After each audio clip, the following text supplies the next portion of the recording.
Hello, everyone. My name is Andrew. And I'm Kassy. And this is the Culips English Podcast. Welcome back to Simplified Speech, which is the Culips series that helps you improve your English through listening to interesting, natural, and easy to understand conversations. I'm your host, Andrew, and joining me today is my trusty co-host, Kassy. Hey there, Kassy. Hey, Andrew, and hi, listeners. We're super excited to be here today and to talk about a topic that affects all of us, chores and housework. Well, almost all of us, Kassy. Some people may be lucky enough to not have to deal with chores or housework, but that's certainly not me, and I don't know about you, Kassy. We'll find out about you in a second here, but I think for the most part, for better or worse, it's a topic that we can all relate to in one way or another, and we'll get to that conversation in just a moment. But before we do, I want to remind all of our listeners about the English learning study materials that we have available for you. So guys, we create study guides and transcripts for all of our episodes, and they're carefully written and designed by our team of expert English teachers, really to help make the most out of studying with our content. And in the study guide, you'll learn about the useful and important vocabulary that you'll hear Kassy and I use today in this episode. Plus, there's a quiz and there are discussion questions and diary writing questions as well. And in addition to all of that good stuff, if you become a Culips member at our website, culips.com, then you'll enjoy even more benefits. Some things like exclusive access to our member-only live streams and our member-only series, the Fluency Files, plus much, much more. If I were to list all of the benefits, we'd be here for 10 minutes. There are just so many of them. So to find out all of the details and to sign up and become a member, please just visit our website, culips.com. And before we begin today's episode, I would also love to give a shout out to one of our listeners, KNY23 from the USA, who left us a great review and a 5-star rating on Apple Podcasts. KNY23 says, I've been using Culips for several years now and can confidently say that it's the best English learning service ever. The content, energy, hosts, and so on. It's amazing in all aspects. I will be starting work in the US in a couple of weeks now and hope you guys make more content that I can use in my working environment. Many thanks to Culips team for helping me improve my English.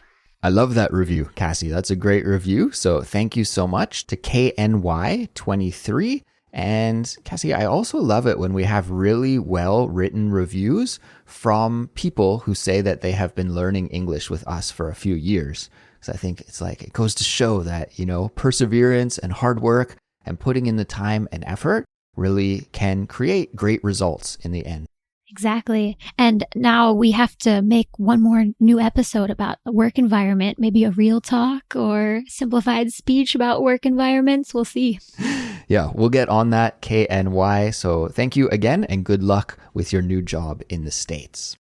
Okay, Kassy, so let's get started with our main topic of conversation for this episode, which is talking about chores and housework. Now, on the surface, this sounds like a pretty boring topic to me, but in the past, whenever we've had topics that I think are going to be boring, I'm usually pleasantly surprised and some interesting stories come out of talking about those topics. So we'll see if that will be the case here today. And I guess let's start things off with a question, Kassy. So I would like to ask you about your least favorite household chore. I think most of the time people hate all chores, but among all of the chores, there's usually one that you hate the most. So when it comes time to cleaning your house and, picking up after yourself, doing all of those things, what is the one chore that you really hate to do? My most despised chore is probably hanging laundry. Hanging laundry. Interesting. Yeah. Putting it in the washing machine, separating it, putting it back in my closet, not a big deal, but just hanging wet laundry is the bane of my existence. The bane of your existence. I love that expression, meaning that it's just really annoying and that you hate doing it, right? Yes. So then how can you motivate yourself to do that chore? I usually play sports with my husband and we'll make bets. And if I win the bet, then I can ask him to do chores for me. That's a good system. Yeah, I work really hard. So we usually bet over washing dishes and hanging laundry because those are both of our least favorite activities. Those are the ones that you don't like to do. Awesome. Kassy, I realized here that maybe we jumped the gun, and that's a great expression. To jump the gun just means to start doing something too early. I jumped right into the discussion questions, but probably it's a good idea to give a little bit of background information and a definition about what we mean exactly by chores. Because, yeah, that could be a confusing term, perhaps. So let's just break it down for our listeners. So what comes to your mind, at least, Kassy, when you hear this word chores? When I think of chores, I think of things you have to do inside the house. For example, cleaning or organizing, putting away things. But it's not things that you would do outside of the house because those would be considered maybe errands. Mm-hmm. Wow, Kassy, you read my mind because I wanted to explain the difference between those two words, but you did it. So that's amazing. Yeah. So a chore is a kind of, cleaning your house, organizing your house, that kind of work that you do inside your house. And like you explained, Kassy, an errand is when you have to go outside of your house to do some sort of task. That's also related to keeping your home functioning, right? Maybe going grocery shopping or something like that we would call an errand. So Kassy, you said that your least favorite household chore is hanging the laundry. What about your favorite household chore? Do you have a favorite chore or do they all suck? My favorite chore, maybe this is going to be crazy, because I used to hate it, but probably cleaning the bathroom, which is insane. Usually the bathroom's like dirty and you hate it, but I have a routine down and I turn on music and the acoustics are really good in there. So I like just like squeegeeing the shower, wiping around the sink. The toilet is like, But yeah, my routine along with the acoustics and the music, it's really nice. Nice. So you've got it all down to an art. Yes. I think in my case, I'm a little bit similar to you, Kassy, in that one of my least favorite chores is related to laundry. And I don't actually mind doing the laundry, although it's kind of funny right now as we're recording this, I do have a load of laundry going right now. And actually, I did a load of laundry last night and I put it in the dryer to dry. But last night I was too lazy and too tired to put it away. So it was just sitting in the dryer overnight, which is probably terrible. And then just now I put another load of laundry in and I realized that I had to take that old laundry out of the dryer so I could put the new laundry in. And I don't mind usually hanging that up. Kassy, that doesn't matter to me too much. But I had to record with you, so I quickly just sort of put it on the bed, and I'll deal with that after. You put your wet laundry on the bed? No, out of the dryer. So it's, never wet laundry on the bed. Sorry, no. Oh, out of the dryer. You're so lucky you have a dryer. It's a very nice feature, but here comes the thing that I really hate doing. Because I was lazy and I didn't hang the laundry right away as it came out of the dryer, I just let it sit overnight. Now it's really wrinkly and I'm going to have to iron most of it. All of my shirts, especially shirts that I have to wear to work. They just look crazy wrinkly right now and there's no way that I could get away with wearing one of those to work. Maybe you could make that a new fashion choice, the wrinkly shirt. Believe me, if it became fashionable, I would be down. I don't know why that isn't top fashion these days because it is just like you said, to borrow your expression, the bane of my existence is ironing. And actually, when my wife and I got married a couple of years ago, one of the things that we splurged on when we got new appliances for our house is something called a styler. Do you know what a styler is, Kassy? Probably because you lived in Korea. Yeah, I think I saw yours when I went to your house that one time. Ah, okay. I probably showed it to you when I was giving you a little house tour, perhaps. But a styler is this appliance, and the function of a styler is just to prep your clothes and make them so that they're nice and clean and wrinkle-free and smelling fresh for you to wear. So the idea is that you would put in your clothes, like 20 or 30 minutes before you have to get ready for work, and your clothes will be nice and fresh for you to wear. So we do have this styler, but I've noticed that it's not really great at getting out wrinkles. It seems to work pretty well for my wife's clothes, but maybe my shirts and pants are a little thicker. I'm not sure. So it's really frustrating to me because I thought when I was buying the styler that would be the end of ironing for the rest of my life. And it's not the case. I do still have to iron. So to make a long story short, that is the chore that I really hate doing, ironing. Segueing out of that, I wanted to bring up something about Thailand. You just brought up something about Korea. In Thailand, good and bad, good for expats, kind of bad for Thai citizens. The minimum wage is very low here. So a lot of expats actually forego doing their chores and they hire cleaning ladies or maids to come in because it is super cheap compared to hiring a cleaning lady maybe in the States or Canada or even Korea. So I know a lot of my friends who are also teachers, all of them have cleaning ladies. I'm the only one that still cleans everything myself. I don't know. I feel weird thinking about somebody else touching all of my clothes and things. So I just haven't hired a cleaning lady. But yeah, something to consider if you ever move abroad to a country whose minimum wage is lower than your own. Yeah, it's interesting. And it does bring up some questions, like some moral questions for me. Like, I don't know what it is, but I feel a little bit uncomfortable about hiring somebody like that. But at the same time, it can help the local economy and, there can be some pros and cons to it. So I don't know. But my wife and I even talked about hiring a cleaner for our new house. Maybe not every day, of course, because it is a little bit expensive here in Korea to hire that kind of service. But maybe once every 2 weeks or once a month, just because we moved into this brand new renovated home. And when we moved in, everything was perfectly clean. And you just know that even if you do your chores regularly and you keep the house clean, which we do, if you want to keep things really, really, really super clean, you have to put in perhaps more effort than we're willing to, So just to have a cleaning person come in once a month and just do the deep cleaning in the spots that you kind of tend to ignore, maybe behind the fridge or in the back of the bathroom cabinets or those places that you don't clean as often. We thought, should we hire somebody to do that kind of deep clean for us once a month? And we haven't done that yet, but I guess we're still thinking about it. It seems to be kind of a win-win, it helps keep your house clean, helps, hire some people in your neighborhood, and it could work. I don't know.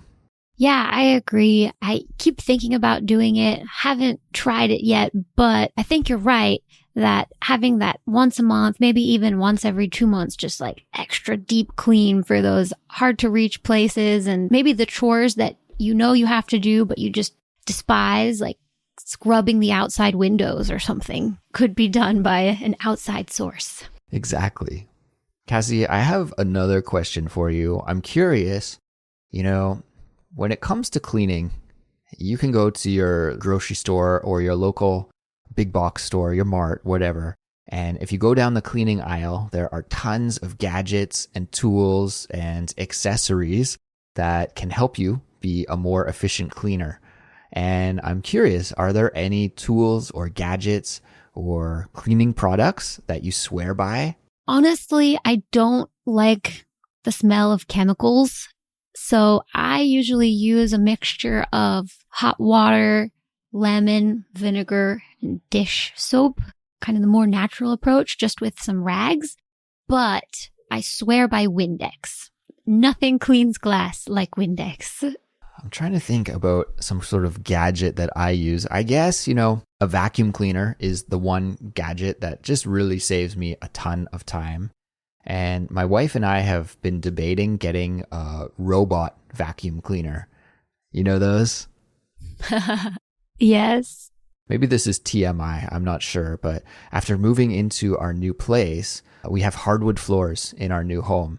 And maybe it's the tone of the wood that we chose, I'm not sure, but hair really shows up well on these floors. So I don't think my wife or I or our friends who visit, I don't think anybody is losing hair at a quicker rate than we did before. But I guess in our old place, maybe when a hair fell on the floor, kind of blended in and was more camouflaged than it is now, because in our new place, you can see it right away. So after moving into this house, I was like, what's up with all the hair on the floor? It felt like I was vacuuming like 5 times a day, or I'd even use the broom and sweep the floor because I was just noticing hair all the time. And that made me think like, oh, if I had this robot vacuum cleaner, then the floor could just be perfectly clean all the time and I wouldn't have to worry about going around and sweeping up any hair. So we'll think about it. But yeah, I have been using the vacuum cleaner a lot. If I could delegate that task to a robot instead, then that would probably make my life a little bit easier. Yeah, I think if my apartment was bigger, I might think about that too, but it just feels too small to even hire a robot. Kassy, we'll wrap things up here in just a moment, but before we do, I wanted to circle back and touch upon something that you mentioned a little bit earlier, and that was competing with your husband about who does which chore. And I was just curious, how do you divide cleaning the house and doing the chores in your household? What's that look like? Yeah, on a day-to-day basis, I usually do the cooking, which I consider kind of a chore. It's a necessity, but you have to do it. So yeah, I do the cooking and then he'll wash the dishes usually, unless I lose in badminton that week. And then on a big cleaning day, he will usually do the whole floor because we have hardwood floors too. So he'll sweep and then mop. And then I am in charge of picking up all the loose items and the bathroom that I mentioned before. I'm also in charge of the bathroom at my house. I don't know. I don't really seem to mind doing it. Of course, it's gross, right? There's no ifs, ands, or buts. It's just a gross area to clean. But I don't really mind as much, and my wife finds it icky. So that's my job. Yeah, that's what I said at first, and he just refused. And I'm like, okay, fine. It'll become my favorite now. It is my domain. That's funny. I think in my house, my wife and I, we split the chores evenly. Usually we do it the same way. If I cook, then she'll do the dishes, or if she cooks, then I'll do the dishes. And, that's most of the chores right there. That's like the daily task that you have to do day in, day out, is making sure the kitchen is clean and that there's food in your belly, right? So I think that's most of it. But then, yeah, on the weekends, usually one of the weekend days we'll spend the morning, or not the whole morning, but like an hour just cleaning up, making sure the floors are clean and the bedroom's clean and our laundry is taken care of. And I think, yeah, for the most part, we just sort of divide tasks about what needs to be done at that certain time, and we go about doing them ourselves. But other than the bathroom, I don't think we have really our own domain or our own area where we only do the chores. Yeah. Oh, one more thing before we finish. So one thing I've noticed, I am not usually a person who invites a lot of people over to my house. One, it's not very big, so if we're going to go to somebody's house, it would be the person with a bigger sofa. However, I've made like 1 or 2 new friends in this school year, new teachers at our school, and I've been inviting them over more. And I've realized that the more you invite people over, the more clean you have to be. It's insane. The amount of times I clean has exponentially risen in connection to this new friendship because I can't just bring them into my dirty house. Yeah, it's so true. I actually had a friend come and visit me in Seoul not too long ago, and there was a little bit of miscommunication about the time that he was going to arrive, and I thought he would be coming later in the evening, and in the afternoon, I got a phone call, and he's like, yeah, I'm just outside your house. And I was planning on finishing my work day and then cleaning up my house and then meeting him and him coming over. But he arrived several hours too soon. And so I said, well, you're going to get the real me today, because it is true. Often We go out of our way to make our homes look extra clean and extra nice for guests, right? And that's, of course, natural, but sometimes it's not a real reflection of the way we live. Now, yeah, in my opinion, at least, I think that my house is always pretty much clean. It's like always like 90% clean. But there's always, that 10% of maybe I threw a shirt on the floor or I didn't tidy up my desk or something like that you're a little bit embarrassed about when guests see it. Yeah, exactly. But it goes to show the bigger your social life is, the more likely your house will be clean. Maybe that's the key, right? Just have a busy social life and invite many guests over all the time, and you'll always have a clean house, but you'll also be very tired. Exactly.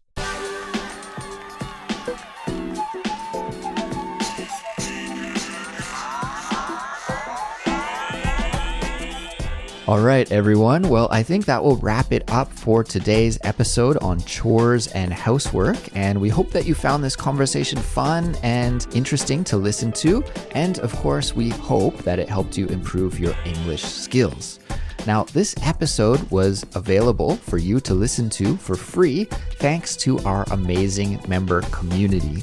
And as a little gesture of our thanks to our members, Kassy and I are going to continue our discussion for just a little while longer in the ad-free version, which is available exclusively to Culips members. And if you're a Culips member listening to this regular episode right now and you want to hear the bonus content, then you just need to log into your Culips account and listen to the ad-free episode instead. And that's where you'll hear the bonus content.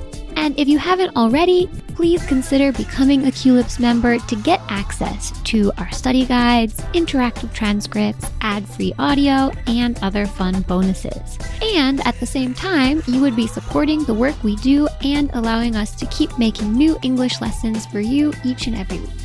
You can also show your support by following us on Instagram or YouTube, recommending Culips to your friends who are learning English, or by leaving us a 5-star rating and a positive review on your favorite podcast app.